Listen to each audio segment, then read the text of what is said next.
reduzia ao grau de adiantamento que haviam atingido, e que suas opiniões só tinham o valor das opiniões pessoais. Reconhecida esta verdade, desde o princípio, ela me preservou do grave escolha de acreditar na infalibilidade dos espíritos, e me impediu ao mesmo tempo de formular teorias prematuras, com base no que fosse dito por um ou por alguns deles. Esta posição de Kardec é de importância fundamental para a compreensão do Espiritismo. Por não a conhecerem, ou por terem propositalmente fechado os olhos e os ouvidos diante dela, espíritas, não espíritas e anti-espíritas, têm cometido as mais graves injustiças ao codificador da doutrina e à sua obra.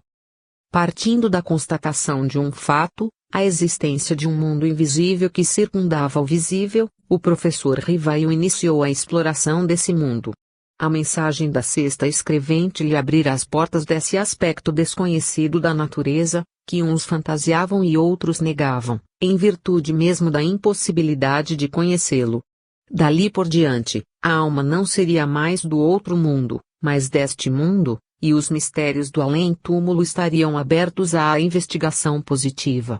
Pouco importa que os céticos tenham acusado Kardec de precipitação, enquanto os místicos o acusavam de andar demasiado lento. O próprio tempo se incumbiu de mostrar com quem estava razão. Das investigações espíritas do professor Rivail surgiram as experiências da metapsíquica, as sociedades de pesquisa psíquica, e em nossos dias as investigações da parapsicologia, em pleno campo universitário, todas elas confirmando, esta última pelos métodos mais modernos e rigorosos, aquilo que podemos chamar a mensagem da sexta. 3. O Espírito Verdade. A mensagem da sexta escrevente, como podemos ver no estudo da obra de Kardec, é a da natureza positiva da alma, da sobrevivência do homem, não como fantasma, mas na plenitude de sua personalidade. Ela tornou possível a investigação do mundo espiritual, através dos próprios métodos da ciência experimental. Mas a ciência nada mais é que uma forma de relação, pela qual o sujeito conhece o objeto. Se a mensagem da sexta escrevente não fosse além disso, estaríamos tão somente em face de um novo capítulo do desenvolvimento científico, exatamente o capítulo que coube a Richet, no século passado, e a Rini, neste século, desenvolverem, com a elaboração sucessiva da metapsíquica e da parapsicologia. Em outras palavras, o Espiritismo não seria mais do que um capítulo da ciência. Muito mais profunda, porém, se apresenta a mensagem da sexta escrevente, quando o professor Rivail, na sessão de 25 de março de 1856, em casa do Sr. Baldin, pergunta ao espírito que o orienta qual é a sua identidade. A resposta foi registrada nas anotações particulares de Kardec, e hoje podemos lê-la em obras póstumas. Foi a seguinte: para ti, chamar-me-ei verdade. No momento, certamente, ninguém percebeu o sentido dessa resposta. O próprio Kardec anotará, mais tarde, a proteção desse espírito, cuja superioridade eu estava, então, longe de imaginar, jamais, de fato, me faltou. Kardec acentua ainda, nas anotações sobre a sessão de 8 de abril do mesmo ano, que o Espírito Verdade lhe prometera ajuda, para a realização da sua obra, inclusive no tocante à vida material. A resposta do Espírito, nesse ponto, encerra uma lição de amor. Nesse mundo, a vida material tem de ser levada em conta, e não te ajudar a viver seria não te amar. A análise destes fatos é suficiente para destruir algumas tentativas de confusão sobre a obra de Kardec, lançadas no meio espírita, e segundo as quais o Espírito Verdade só o teria auxiliado na elaboração de O Livro dos Espíritos. Vejais a anotação do próprio Kardec, de que a proteção desse espírito jamais lhe faltou. Vejais a declaração do próprio espírito, de que o protegeria até mesmo no tocante aos problemas da vida material, para que ele pudesse desincumbir-se da missão que lhe era confiada. O Espírito Verdade não era apenas um símbolo, mas o guia espiritual de toda uma falange de espíritos superiores, incumbida de dar cumprimento à promessa do Cristo sobre o advento do Consolador. Essa falange, por sua vez, não se restringe ao plano espiritual, mas se projeta na vida material, através da encarnação dos seus elementos, incumbidos de atuarem neste plano. Daí a referência do Espírito Verdade ao amor que o ligava a Kardec e lhe impunha a necessidade de assisti-lo ao longo de sua vida. Na sessão de 30 de abril de 1856, em casa do Sr. Rostand, através da mediunidade da senhorita Japete, o professor Rivail tem, como ele mesmo anotou, a primeira revelação da sua missão. Conversava-se, numa reunião muito íntima, sobre as transformações sociais em perspectiva, quando a médium, tocando na cesta, escreveu espontaneamente uma bela mensagem, em que anunciava uma fase de destruição, seguida de outra para a reconstrução. A interpretação dos presentes, inclusive a do professor Rivail, como se vê pelas suas notas, foi imediatista. As coisas anunciadas, entretanto, deviam realizar-se em plano mais amplo. Vejamos este trecho: deixará de haver religião? Uma, entretanto, se fará necessária, mais verdadeira, grande, bela e digna do Criador. Seus primeiros alicerces já foram colocados. Quanto a ti, Rivail, tua missão se refere a esse ponto.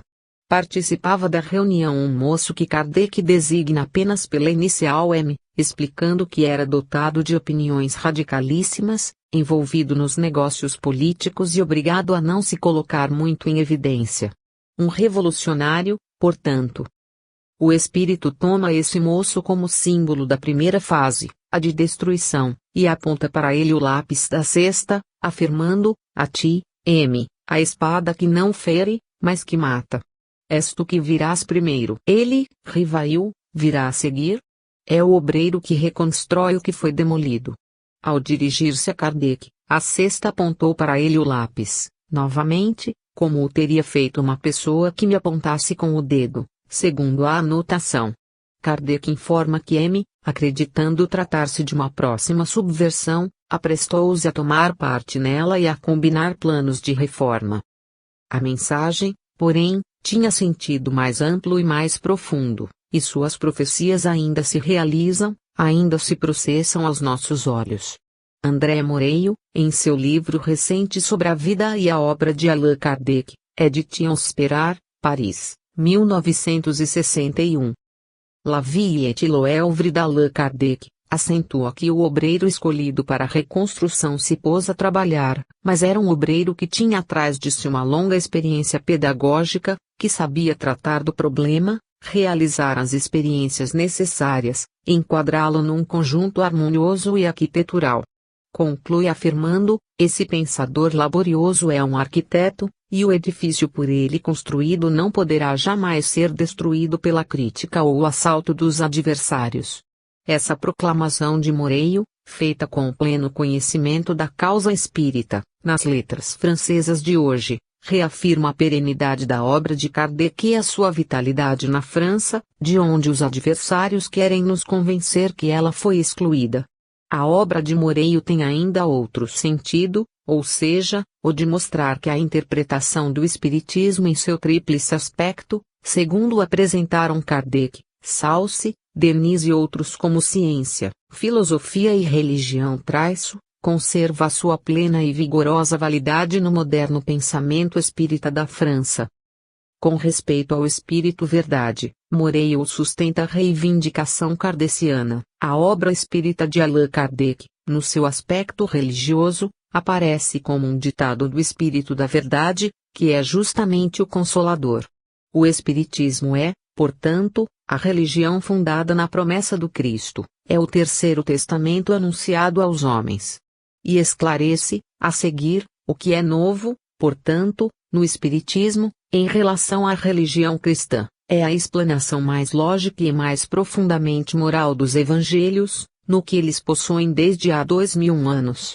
E a propósito da incompreensão da natureza tríplice do Espiritismo, particularmente dos seus aspectos científico e religioso, Moreio formula a observação aguda e oportuna de que, para os sábios e para os teólogos, a religião espírita é um absurdo. Uns e outros, acentua ele, acham bons pretextos para menosprezar a religiosidade do Espiritismo, como se a verdade fosse dogmática ou ateísta. 4. A falange do Consolador. Desde a promessa de Jesus, no Evangelho de João, até a vinda do Consolador, podemos ver, através da história, o trabalho bimilenar de preparação que se realizou, para o seu cumprimento. Bastaria isso para nos mostrar a importância daquele momento em que o Espírito da Verdade se identificou para o professor Rivail. Após 2000 anos de fermentação histórica, de doloroso amadurecimento do homem, de criminosas deformações da mensagem cristã, afinal se tomava possível o restabelecimento dos ensinos fundamentais em sua pureza primitiva.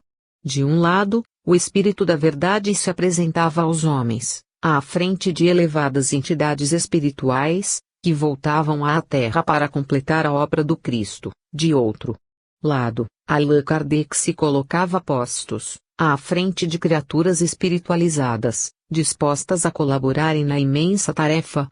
O céu e a terra se encontravam e se davam as mãos. A falange do Consolador não era apenas uma graça que descia do alto, mas também uma equipe de trabalhadores humanos, que se elevava para recebê-la. A própria intimidade, logo estabelecida entre o Espírito da Verdade e Allan Kardec, as relações afetivas que se desenvolveram entre ambos, prolongando-se na consolidação de uma profunda confiança espiritual, através de 15 anos de intensa atividade, é suficiente para mostrar-nos quanto se achavam integrados no mesmo esforço, para a consecução do mesmo objetivo. Se o Espírito da Verdade comandava, por assim dizer, as atividades no plano espiritual, Allan Kardec fazia o mesmo no plano material. A falange do Consolador se apresentava, portanto, como aquele grande exército espiritual, de que nos fala Conan Doyle, que tinha à frente uma turma de batedores. Desta vez, porém, os batedores estavam encarnados, constituíam a ponta de lança, a vanguarda terrena. E seu chefe, seu comandante, seu orientador, era o professor Rivail, um homem de 50 anos de idade, largamente experimentado, duramente provado, e intensamente preparado para a grande missão. Somente ele, com o discernimento, a serenidade, a acuidade espiritual, o desprendimento, a isenção de ânimo, a coragem e a profunda cultura que o caracterizavam, podia colocar-se à frente da equipe que enfrentaria o velho mundo, eriçado de preconceitos e ambições, para fazer nascer entre os homens a alvorada de um mundo novo, irradiante de compreensão e de amor. As pessoas que, dotadas de uma certa cultura, entusiasmam-se hoje com as possibilidades da época, e pretendem reformar a obra de Kardec, refundi-la, ou mesmo substituí-la por suas elucubrações pessoais ou por instruções particulares que recebem de espíritos pseudosábios, deviam meditar um pouco sobre a grandeza daquele momento em que o Espírito da Verdade se revelou ao professor Rivail. O que então se cumpria era uma promessa do Cristo, através de todo um imenso processo de amadurecimento espiritual do homem terreno. Kardec era apenas o instrumento necessário à elaboração do Terceiro Testamento, da codificação da Terceira Revelação, e nunca, jamais, como ele mesmo acentuou, um revelador, um profeta, um Messias, ou ainda um filósofo, que por si mesmo elaborasse um novo sistema de pensamento. De outro lado, o Espírito da Verdade não se dizia o detentor exclusivo da verdade, nem o revelador espiritual, mas o orientador dos trabalhos de toda a falange do Consolador. Ao lado do Espírito da Verdade encontramos toda a pleiade de entidades espirituais que subscrevem a mensagem publicada nos prolegômenos de O Livro dos Espíritos, e as demais, que aparecem como autoras das numerosas mensagens transcritas nesse livro, bem como no Evangelho segundo o Espiritismo e nas outras obras da codificação. Além dessas entidades, as que não transmitiram mensagens diretas, mas auxiliaram o advento do Espiritismo, em todo o mundo, através de operações invisíveis, mas tão importantes, ou mais ainda, do que as visíveis e ostensivas. Ao lado de Allan Kardec, encontramos os seus colaboradores, desde os que foram incumbidos de despertar-lhe a atenção para os fenômenos, e a que já aludimos várias vezes, até os médiuns que mais diretamente serviram, como as meninas Baldin, a senhorita Japete, a senhorita Hermance du Faux, Camille Flammarion, Victorien Sardou, Tiedemann Amantese, Henri Salce, o editor Didier, Gabriel Delany, os companheiros da Sociedade Espírita de Paris, aquela que foi sua companheira de vida e de lutas, Amélie Baudet, e tantos outros, inclusive os que, fora de França, em todas as partes do mundo, se dispuseram a auxiliá-lo na grande batalha. Nem todos os componentes da falange do Consolador, na sua vanguarda encarnada, exerceram funções de destaque.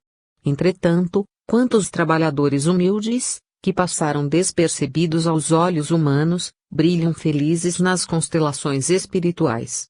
À maneira do que se deu com a divulgação do cristianismo, conhecemos um grupo de espíritos que desempenharam atividades evidentes e ocuparam posições de grande responsabilidade no trabalho missionário, mas desconhecemos milhares de criaturas que, por toda parte, executaram tarefas de importância fundamental, na obscuridade e na humildade.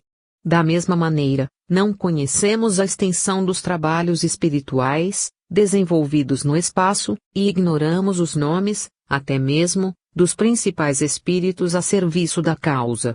Mas que importam os nomes, se cada qual, no espaço e na terra, teve a sua recompensa na própria oportunidade de trabalho. O importante é procurarmos compreender o que foi esse momento histórico e espiritual do advento do Consolador. A publicação de O Livro dos Espíritos, em primeira edição, a 18 de abril de 1857, em Paris, marca o primeiro impacto da doutrina espírita no século. Não é ainda o livro definitivo, em sua forma acabada, que só virá a tomar com a segunda edição. Mas é o primeiro clarão da grande alvorada. Depois, virão o Livro dos Médiuns em 1861, desenvolvendo e completando o livrinho Instruções Práticas, o Evangelho segundo o Espiritismo, em 1864, tendo nessa primeira edição o título de Imitação do Evangelho segundo o Espiritismo, o Céu e o Inferno, em 1865, a Gênese, os Milagres e as Predições, segundo o Espiritismo, em 1868. Com esse livro, concluía a codificação. No ano seguinte, a 31 de março, Allan Kardec deixaria o mundo, encerrando sua missão. Mas encerrando-a apenas no tocante àquela existência, pois o seu trabalho se prolongaria pelos séculos, e os próprios espíritos o advertiram da necessidade de uma nova encarnação, para prosseguimento da obra iniciada. Terceira parte, Doutrina Espírita. Capítulo 1. 1. Doutrina Tríplice. A compreensão do universo e da vida não pôde ser simples, pois o objeto dessa compreensão é extremamente complexo. Encará-lo através das ciências equivale a vê-lo apenas em sua aparência exterior, a realidade física. Reduzi-lo a um sistema filosófico é submetê-lo aos caprichos da nossa interpretação, a realidade representativa mental. Senti-lo através de uma síntese estética, conceptual emotiva, de ordem mística e, portanto religiosa, sem as necessárias relações anteriores, é cair no fideísmo dogmático. As funções da consciência são consideradas, desde Kant, como tríplices. Temos primeiramente as funções teóricas, que nos permitem elaborar, com os dados sensíveis, uma concepção do real. Depois, as funções práticas, que estabelecem as nossas relações com o objeto, permitindo-nos interpretar a realidade concebida e estabelecer as nossas normas de ação e de conduta. E, por fim, as funções estéticas, que permitem a simbiose sujeito-objeto, a fusão afetiva racional do homem com o duplo objeto mundo-vida. O relativismo crítico, com Octave Amelin e René Hubert, abriu em nossos dias as perspectivas dessa compreensão dialética da consciência. Nessa fecunda corrente neocantiana do pensamento francês atual, de que Hubert se fez o corifeu no plano da filosofia pedagógica, podemos encontrar a explicação filosófica da natureza tríplice do espiritismo. Assim como o homem individual, para atingir a plenitude do seu desenvolvimento consciencial, deve realizar a síntese estética das funções teóricas e práticas da consciência, atingindo a concepção religiosa do objeto mundo-vida, assim a coletividade humana, no seu desenvolvimento cultural, terá de atingir a síntese da sociedade de consciências. Por mais que procuremos negar essa dialética da consciência, ou dar-lhe uma interpretação diversa, nunca poderemos fugir à realidade dos fatos, que nos mostra o homem, na história, tomando conhecimento do mundo pela experiência, agindo sobre ele através de uma concepção ou representação, e procurando dominá-lo através de uma síntese afetiva, moral ou religiosa. Aqueles, portanto, que não compreendem a natureza tríplice do espiritismo, ou tentam reduzi-la apenas a um dos seus aspectos, praticam uma violência contra a doutrina.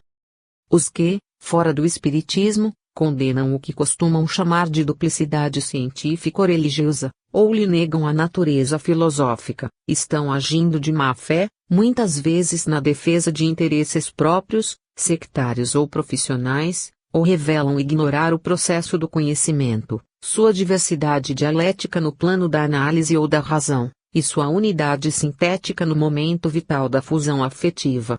Tomando para exemplo uma expressão kantiana, podemos esclarecer melhor o assunto ao dizer que o homem precisa, primeiro, conhecer, para depois agir. O selvagem que derruba uma árvore e faz uma canoa, antes de qualquer coisa tomou conhecimento do meio físico em que vive, conheceu a árvore e sua natureza, conheceu o rio e sua natureza, conheceu a sua própria natureza de homem, o que lhe permitiu agir. Mas, no momento mesmo da ação, ao abater o tronco e trabalhá-lo, o selvagem estabelece uma relação profunda e afetiva entre ele e o objeto que modela.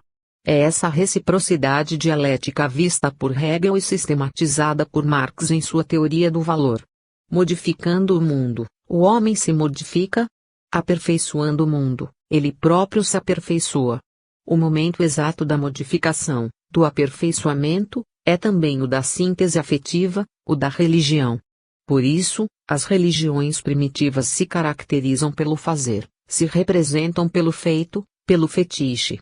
E ainda por isso o relativismo crítico entende que a síntese afetiva ou religiosa é de natureza estética, é uma síntese estética. Embora desenvolvendo-se livre do espírito de sistema, como queria Kardec, a filosofia espírita se enquadra necessariamente nas exigências fundamentais da consciência e procede na linha dessas exigências. Seu fundamento, portanto, constitui-se dos dados da experiência, elaborados numa representação teórica. Sua estrutura resulta dos dados da ação, elaborados na representação prática das normas de conduta e atividade, dos princípios que levam, como acentua Kardec, às consequências morais. Sua realização, porém, encontra-se na fusão do saber e da ação, nesse momento vital em que o espiritismo exige todo o ser do adepto e o absorve numa síntese afetiva, emocional, em que razão e sentimento, mente e coração, alma e corpo, consciência e mundo, se unificam, numa expressão de religião cósmica, universal, e por isso mesmo, de religião em espírito e verdade. Eis aqui uma das razões por que o Espiritismo, segundo a afirmação de Kardec em A Gênese, não podia constituir-se em doutrina antes do desenvolvimento das ciências. Não podia surgir, aparecer no mundo, oferecer-se à compreensão dos homens. Os dados da ciência, com C maiúsculo, como entidade que abrange a variedade dos campos e objetos científicos, eram indispensáveis ao conhecimento do mundo e da vida, e portanto à elaboração de uma representação teórica capaz de fundir-se com a representação prática da experiência vital. Porque o homem vive antes de conhecer e compreender, e por isso mesmo a sua experiência vital, desenvolvendo-se, criou uma distância e um desajuste entre a razão e o sentimento. O materialismo representa esse desajuste no plano da razão, e o religiosismo o representa no plano da ação. Somente o avanço das ciências permitiu vencer-se a distância e restabelecer-se o equilíbrio, reajustar-se a razão e o sentimento.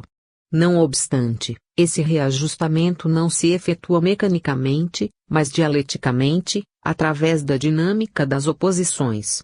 Daí a luta entre espiritualismo e materialismo, a oposição do materialista ao espiritualista.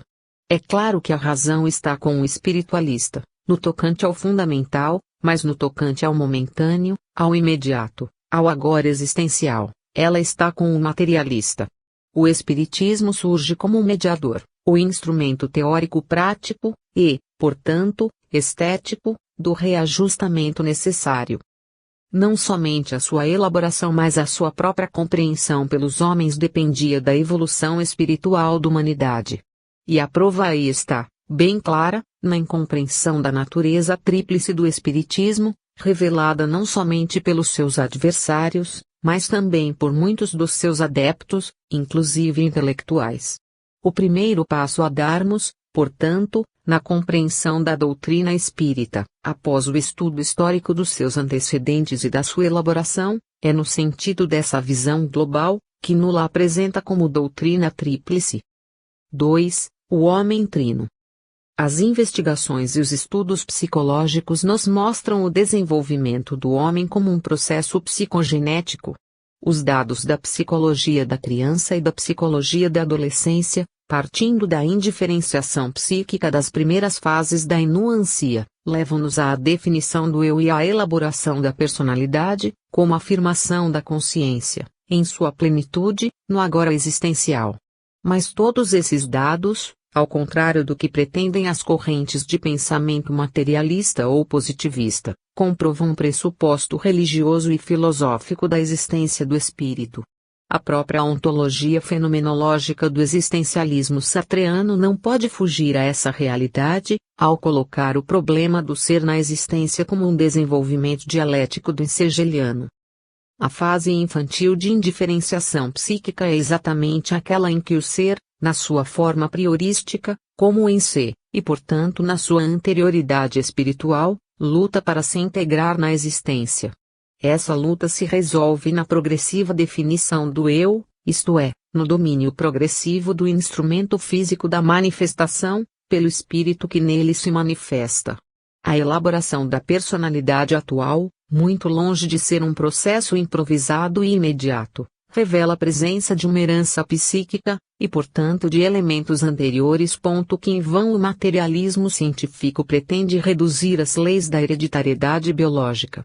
Essa herança é, antes de tudo, como afirma René Albert, uma realidade subjetiva individual e irredutível, portanto uma consciência, um espírito, que não se elabora no presente, mas apenas reelabora os instrumentos da sua manifestação atual.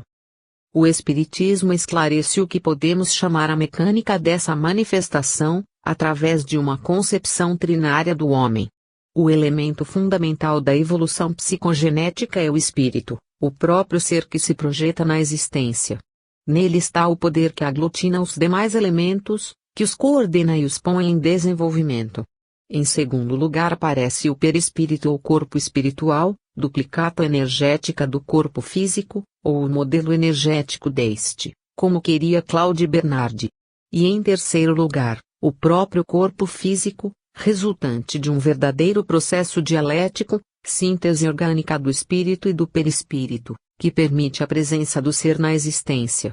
Essa concepção não foi decalcada de nenhuma outra, mas resultou das experiências e dos diálogos de Kardec com os espíritos, numa época e num país em que as concepções místicas orientais não encontravam clima para florescer. Convém ressaltar, ainda, que as experiências mediúnicas de Kardec foram confirmadas por experimentações científicas, realizadas por cientistas não espíritas. O homem se apresenta, assim, como a conjugação de três entidades distintas, numa única manifestação. E isso levanta a ponta do véu que encobre o mistério da Trindade Divina, revelando mais profundamente a natureza antropomórfica do velho dogma, presente em todas as grandes religiões antigas.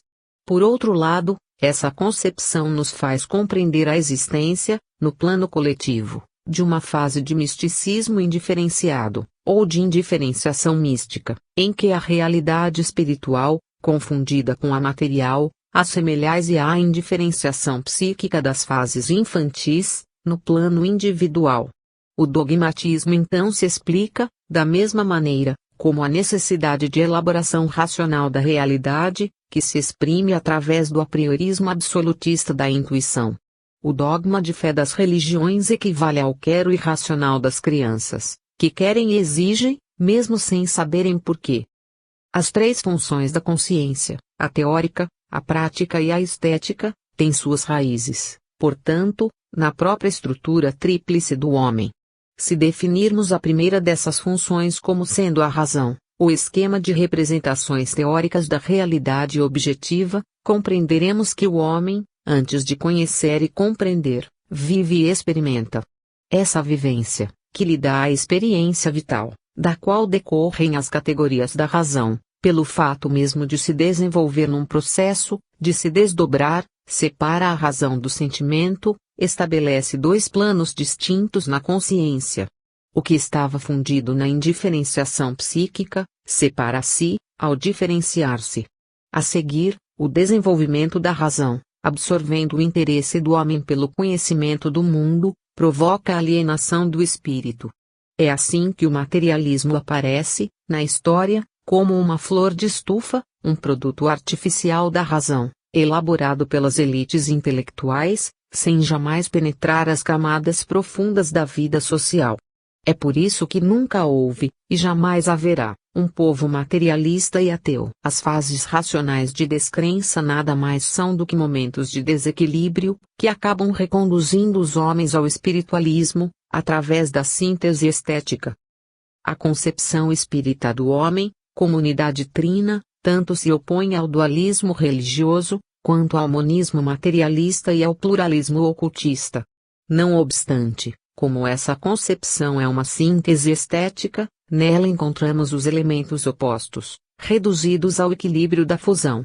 Assim, quando Kardec define a alma como sendo o espírito encarnado, temos a dualidade alma-corpo. Quando define o corpo como produção ou projeção do próprio espírito, temos o monismo, e quando define o espírito como entidade independente, possuindo as diversas funções da consciência e capaz de projetá-las por várias maneiras, no plano espiritual e no plano material, temos o pluralismo. Os vários corpos da concepção septenária do ocultismo apresentam-se como simples peças do mecanismo de manifestação do espírito. As pessoas que consideram simplista a concepção trinária do homem, e preferem a septenária, tendem para o pluralismo afetivo. As que, ao contrário, a consideram complexa, e preferem a concepção monista, de tipo hegeliano ou marxista, tendem para o monismo materialista.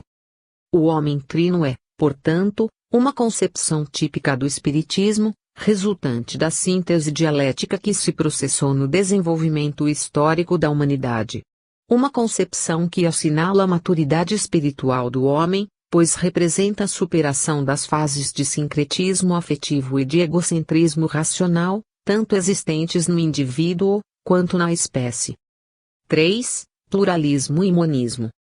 O homem trino, constituído de espírito, perispírito e corpo, segundo a concepção espírita, não é entretanto uma entidade dualista ou pluralista.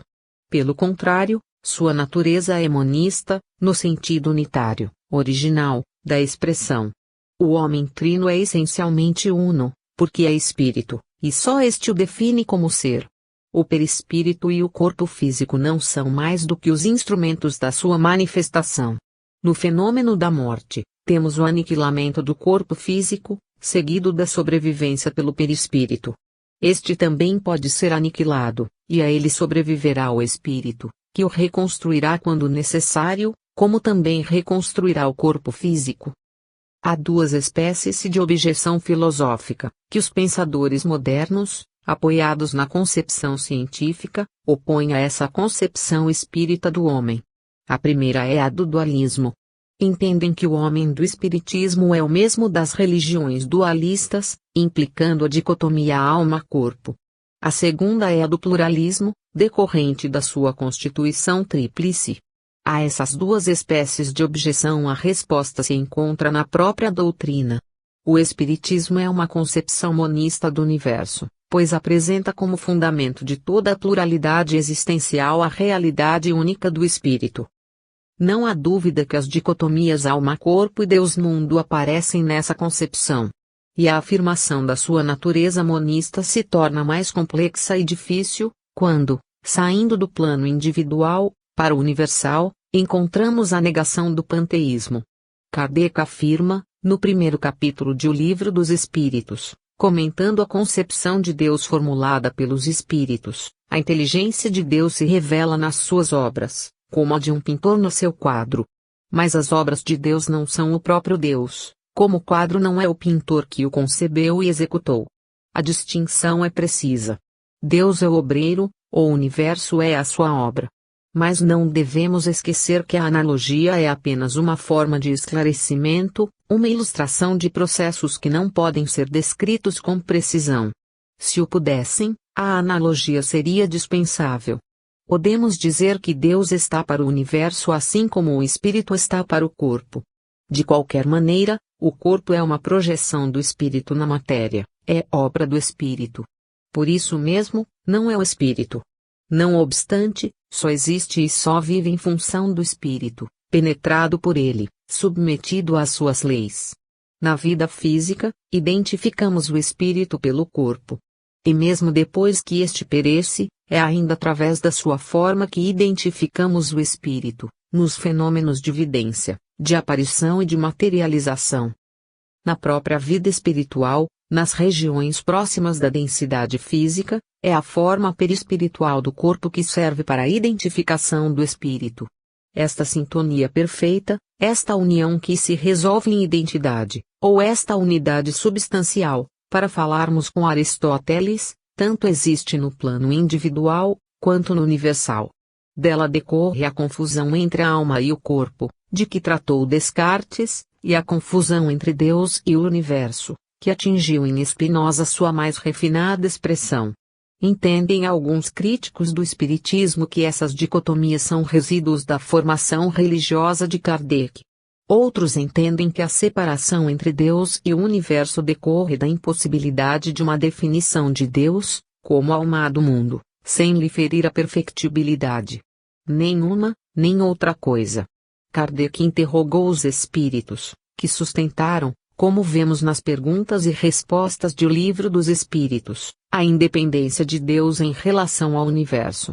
Kardec debateu o problema com os seus instrutores ou informantes espirituais, e só depois disso chegou à formulação do princípio doutrinário que estabelece a aparente dicotomia, por ter concluído pela impossibilidade lógica de tomarmos o efeito pela causa.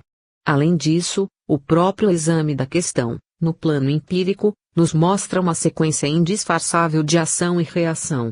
Assim como a árvore nasce da semente, cujo impulso vital específico é um mistério para a ciência humana, e assim como o homem, em sua forma corpórea procede do embrião, todas as coisas materiais se originam de impulsos ocultos, movidos por intenções claramente determinadas. Há, pois, uma zona de intenção, subjacente no mundo material, que por si mesma determina a diferença entre os dois planos, o visível e o invisível. Apesar disso, ou por isso mesmo, o dualismo e o pluralismo não são mais do que aparência, uma vez que espírito e matéria se confundem na exigência de sua própria reciprocidade.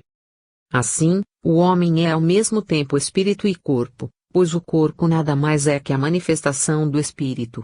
Kardec leva mais longe a definição monista do universo, chegando a declarar, no primeiro capítulo da segunda parte de O Livro dos Espíritos, dizemos que os espíritos são imateriais, porque a sua essência difere de tudo o que conhecemos.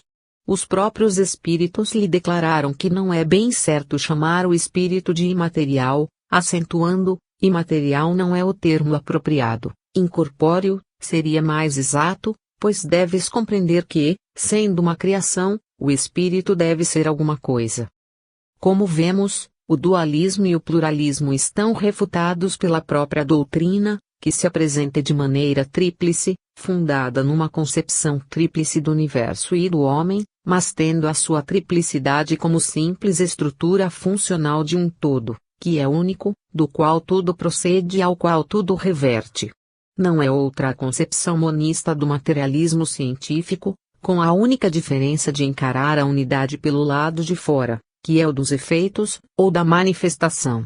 O espiritismo encara essa unidade do lado de dentro, ou a partir das causas, que afinal se resumem numa causa única. O homem trino é uno, como o universo trino é uno e una é a doutrina tríplice que os explica. 4. Triângulo de forças. A constituição tríplice do universo, nos seus aspectos fundamentais, revelados em O Livro dos Espíritos, na seguinte trindade universal, Deus, Espírito e Matéria, reflete-se naturalmente na constituição tríplice do homem, como espírito, perispírito e corpo. Correspondendo a essa natureza trina, a consciência humana apresenta as suas três funções estruturais, a teórica, a prática e a estética. A essas funções, e portanto à própria constituição do homem, e do universo em que vivemos, terá de corresponder, inevitavelmente, a síntese do conhecimento, que representa uma exigência do espírito, uma aspiração do ser humano em seu desenvolvimento espiritual, e, por fim, uma necessidade da evolução. Na busca incessante dessa síntese, a inteligência se inclina, como já vimos, ora para um, ora para outro dos aspectos fundamentais da consciência.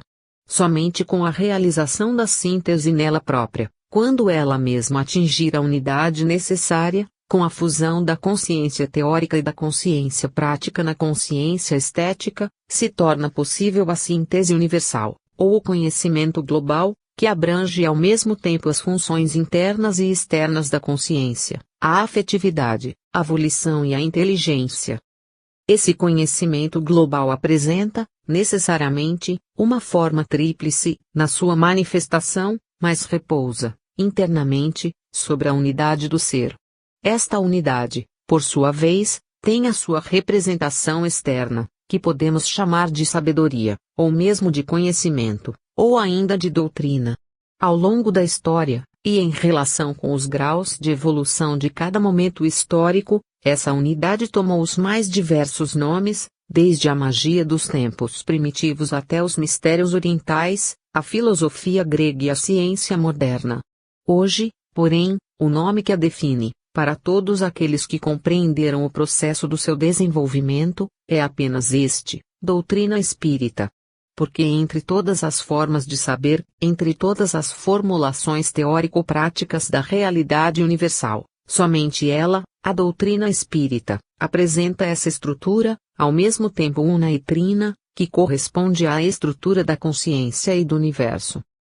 Somente no espiritismo, portanto, no sentido que Kardec deu ao termo, por ele criado e posto em circulação encontramos essa unidade tríplice do saber, em que ciência, filosofia e religião, embora mantendo cada qual a sua autonomia, se fundem num todo dinâmico, em que livremente se processa a simbiose, necessária à produção da síntese. Mas como é possível essa harmonia do todo dinâmico, num mundo em que cada uma das formas do conhecimento revela a tendência de absorver as demais? Nenhuma explicação nos parece mais feliz, mais precisa e mais didática, do que a formulada pelo Espírito de Emmanuel, no livro Consolador, recebido mediunicamente por Francisco Cândido Xavier. Interpelado a respeito do aspecto tríplice da doutrina, o Espírito respondeu nestes termos: podemos tomar o Espiritismo, simbolizado desse modo, como um triângulo de forças espirituais. A ciência e a filosofia vinculam à Terra essa figura simbólica, porém, a religião é o ângulo divino, que a liga ao céu. No seu aspecto científico e filosófico, a doutrina será sempre um campo de investigações humanas, como outros movimentos coletivos, de natureza intelectual, que visam o aperfeiçoamento da humanidade. No aspecto religioso, todavia, repousa sua grandeza divina, por constituir a restauração do Evangelho de Jesus Cristo, estabelecendo a renovação definitiva do homem, para a grandeza do seu imenso futuro espiritual. Voltamos, assim, um século depois, a ouvir dos Espíritos, como ouvir a Kardec, a afirmação da natureza tríplice do Espiritismo. E a harmonia do todo dinâmico se revela não somente possível, porque, antes de tudo, necessário.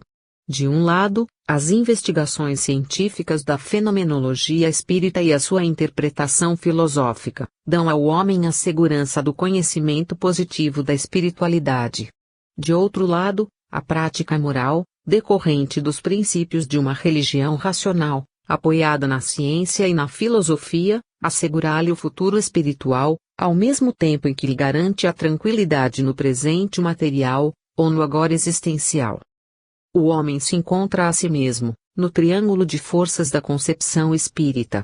A pesquisa científica demonstra-lhe a realidade espiritual da vida, rompendo o véu das aparências físicas. A cogitação filosófica desvenda-lhe as perspectivas da vida espiritual, em seu processo dialético, através do tempo e do espaço. A fé raciocinada, consciente, da religião em espírito e verdade, abre-lhe as vias de comunicação com os poderes conscientes que o auxiliam na ascensão evolutiva. Assentado na Terra, o triângulo de forças do espiritismo pode parecer uma construção puramente terrena. Daí as acusações de materialismo, que lhe fazem as religiões de estilo antigo, de estrutura lógico-aristotélica, e portanto de natureza dedutiva. Pelo contrário, a estrutura lógica do espiritismo é baconiana, e sua natureza é indutiva. Pela indução científica, o homem parte de um ângulo terreno da doutrina para outro, também terreno, que é o da cogitação filosófica. Mas desses dois ângulos, em que se exercita o poder de cognição do espírito encarnado, este se arremete em direção ao infinito, pelo ângulo celeste da fé, através da religião em espírito e verdade. A religião dedutiva faz Deus baixar à terra e materializar-se em ritos e objetos. A religião indutiva faz o homem subir ao céu e desmaterializar-se, em razão e amor, para encontrar a Deus. Mas há outro aspecto, ainda no plano das comparações lógicas, que desmente a acusação de materialismo, é que o processo indutivo, como sempre, é antecedido pela dedução, que ele verifica, para provar ou rejeitar a sua validade. No caso espírita, a dedução é a mesma das religiões antigas, mas submetida à verificação indutiva. A verdade suprema, que baixa do céu, confere com a verdade humana, que sobe da terra. Esse é o aspecto mais elevado da simbiose doutrinária, que permite a síntese do conhecimento. E é por isso que a fé raciocinada do espiritismo substitui a fé dogmática ou cega das religiões dedutivas. Capítulo 2. 1. Os caminhos da ciência. Assim como a religião pode ser de natureza dedutiva ou indutiva, também a ciência pode seguir um desses caminhos. As ciências da antiguidade podem ser consideradas de natureza dedutiva. Partiam de princípios gerais, de ensinos tradicionais, para aplicações dedutivas a casos particulares. O exemplo mais esclarecedor deste tipo de ciência é o que nos oferece o princípio teológico da ciência infusa, que é recebida sem aprendizagem. Adão, o primeiro homem, a teria recebido, e também Jesus Cristo, como homem, a possuía sem ter estudado. Ciência revelada, que vem do alto, inspiração divina, que o homem recebe e aplica às coisas da terra.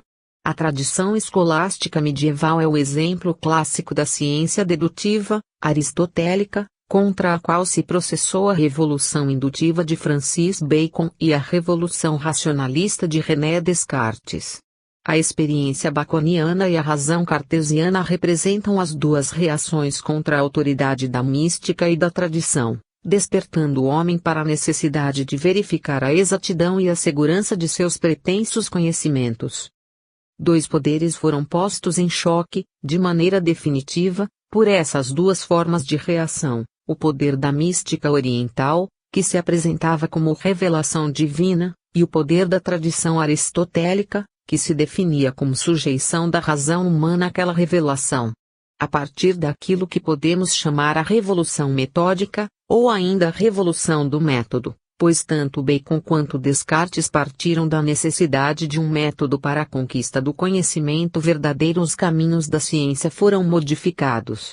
Já não bastavam a sanção das antigas escrituras sagradas, dos livros de Aristóteles ou da tradição cultural, para que a ciência se impusesse e pudesse ser transmitida como verdade. Cabia ao homem equacionar de novo os velhos problemas, para encontrar as soluções mais seguras. Já vimos o que isso representa, no processo geral da evolução humana. Mas o que agora nos importa é colocar nesse quadro o problema da ciência espírita. Tomemos para exemplo a classificação das ciências, de Augusto Comte, que data da época de Kardec. Vemos que ela se constitui de 6 ciências, correspondentes às fases da evolução fixadas na lei dos 3 estados. São as seguintes: 1. A matemática, de tipo dedutivo, a mais antiga e a mais simples, ao mesmo tempo que a mais abstrata. 2. A astronomia, que não poderia aparecer sem o desenvolvimento da matemática.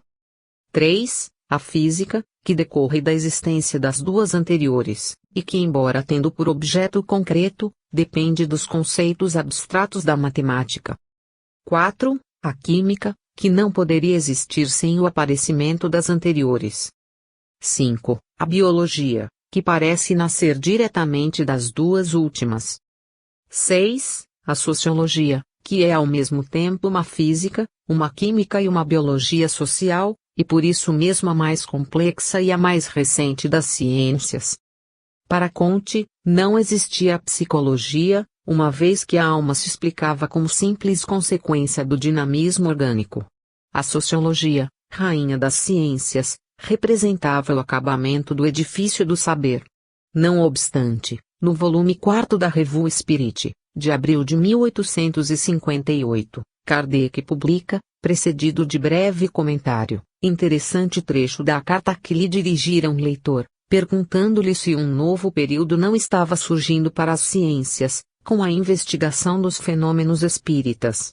Kardec concorda com o missivista, admitindo que o espiritismo iniciou o período psicológico. Podemos dizer que a visão kantiana do desenvolvimento científico limitou-se ao plano existencial, e, portanto do concreto, do material. Da matemática à sociologia, tudo se passa no campo das leis físicas, materiais. Daí a razão por que Comte não admitia a psicologia, pois esta, na verdade, nada mais era que o estudo de um epifenômeno, o conjunto de reações orgânicas da matéria. Ao referir-se a um período psicológico, que se iniciava com o espiritismo, Kardec acentuou a importância moral do mesmo. O homem se destacava da matéria, libertava-se da estrutura fatalista das leis físicas, para recuperar, no próprio desenvolvimento das ciências, a sua natureza extrafísica. Convém lembrarmos a lei dos 3 estados, que o espiritismo modifica para a lei dos 4 estados. Segundo o positivismo, a evolução humana teria sido realizada através de 3 fases, a teológica, a metafísica e a positiva, sendo que a primeira corresponderia à mentalidade mitológica, a segunda, a do desenvolvimento do pensamento abstrato, a terceira, a do desenvolvimento das ciências. Já estudamos essas fases na sequência dos horizontes culturais. Kardec acrescenta a fase psicológica, em que as ciências se abrem para a descoberta e a afirmação do psiquismo como fenômeno, e não mais como simples epifenômeno, reconhecendo-lhe a autonomia e a realidade positiva, verificável, susceptível de comprovação experimental.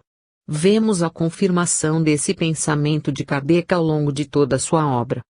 O Espiritismo é apresentado como ciência, porque, explica o mestre em A Gênese, capítulo 1, como meio de elaboração, o Espiritismo procede exatamente da mesma maneira que as ciências positivas, aplicando o método experimental. E logo mais, no mesmo período, item 14, as ciências só fizeram progressos importantes depois que basearam os seus estudos no método experimental. Até então, acreditava-se que esse método só era aplicável à matéria, ao passo que o é também às coisas metafísicas. Essa posição de Kardec está hoje confirmada pelo desenvolvimento da parapsicologia, a primeira ciência positiva, segundo afirma o professor Joseph Banks Rini, da Duke University, EUA, cognominado pai da parapsicologia, a romper os limites da concepção física do universo e a provar a existência do extrafísico. Como se o Espiritismo já não o tivesse feito. Com o Espiritismo, portanto, a ciência mais complexa, a da alma, que Augusto Comte não considerava possível, abandonou também o caminho das deduções, como fizeram as anteriores, para entrar no caminho das induções. É da observação dos fatos positivos que o Espiritismo parte para a comprovação da realidade extrafísica. Kardec ainda afirma, no mesmo período citado, não foram os fatos que confirmaram, a posteriori, a teoria, mas a teoria que veio, subsequentemente, explicar e resumir os fatos. 2. Dualidade na unidade. Chegamos assim a uma constatação curiosa: o desenvolvimento científico leva as próprias ciências à dicotomia que elas insistentemente rejeitaram.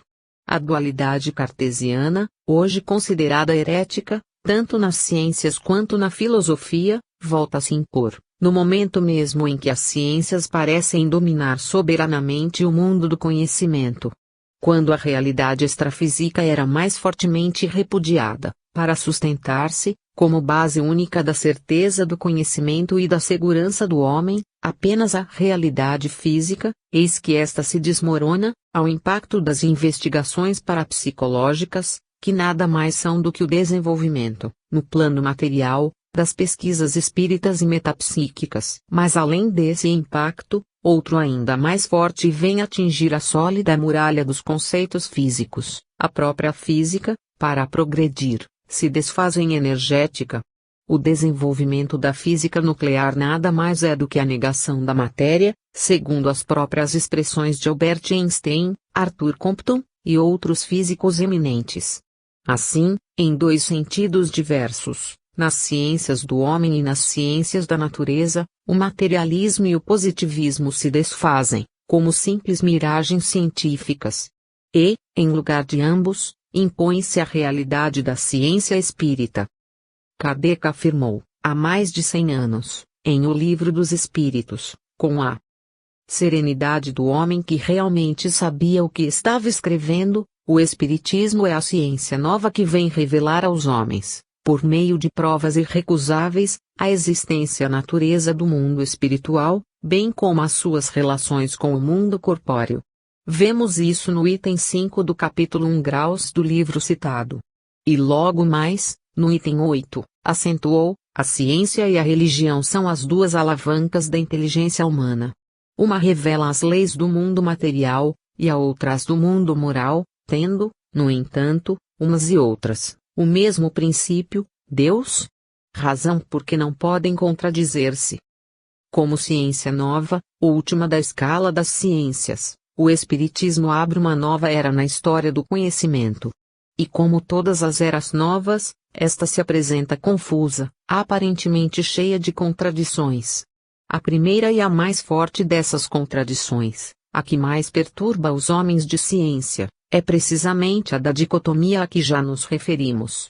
Como admitir-se, depois dos próprios esforços de Einstein para provar a unidade das leis naturais, através de sua teoria do campo unificado, a dualidade que ora se apresenta? Temos então dois campos, um físico e outro extrafísico. E consequentemente duas formas de ciências, as físicas e as não físicas. Voltamos à dualidade cartesiana, ou o que parece ainda pior, a dualidade primitiva das superstições tribais ou do período metafísico. Kardec explica, nos capítulos 7 e 8 da introdução ao estudo da doutrina espírita, que a ciência propriamente dita, ou seja, as chamadas ciências positivas, tem por objeto a matéria. O Espiritismo, entretanto, tem por objeto o espírito, ou princípio inteligente do universo. E acrescenta, a ciência propriamente dita, como ciência, é, portanto, incompetente para se pronunciar a respeito da questão do Espiritismo, não lhe compete ocupar-se do assunto, e o seu julgamento, qualquer que ele seja, favorável ou não teria nenhuma importância. É que, enquanto o Espiritismo é uma forma de concepção geral do universo e da vida, as ciências não podem abranger o conjunto. Que fazem elas, se não enfrentar os problemas concernentes ao plano existencial? Quando estamos nesse plano, encarado apenas como o da realidade física, não percebemos o outro. Aliás, a própria fragmentação da ciência, em tantas ciências quantos os campos específicos que tiveram de enfrentar, obrigou-as a buscar uma forma de reunificação no plano filosófico, com a filosofia das ciências. Não é esta, também, Uma forma de volta à metafísica, embora com os dados da física. A dicotomia, como se vê, é um fantasma permanente, que nenhum exorcismo científico conseguiu afastar. Os esforços do reflexiologismo russo e do condutismo norte-americano em psicologia, para reduzirem o psiquismo a um simples epifenômeno